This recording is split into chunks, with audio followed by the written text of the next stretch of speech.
I'm really excited to finally be using a smaller shop vac. This one from Craftsman is fantastic. Super lightweight. It's 2.5 gallons, which is plenty for the type of work that we're doing. I love that it is wet and dry as well, and I'll show you what to do exactly in a second.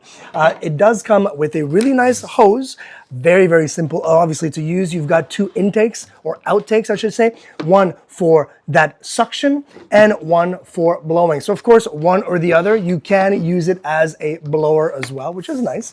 2.5 horsepower as well, so it does have that proper suction. And on top of this, you do have accessories.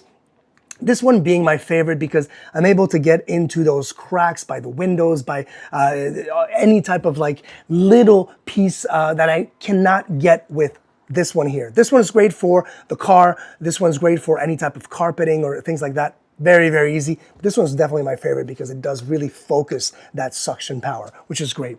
Now, we talked about the wet and the dry. You do have a very single button to run the whole thing. Love this because you don't have these awkward clips. It literally is, you have to physically open it like this to open up the whole thing. So you know that if I pull up, it's not just going to awkwardly, kind of fall on itself and create a mess, right? So we're gonna open it just like this, and check this out.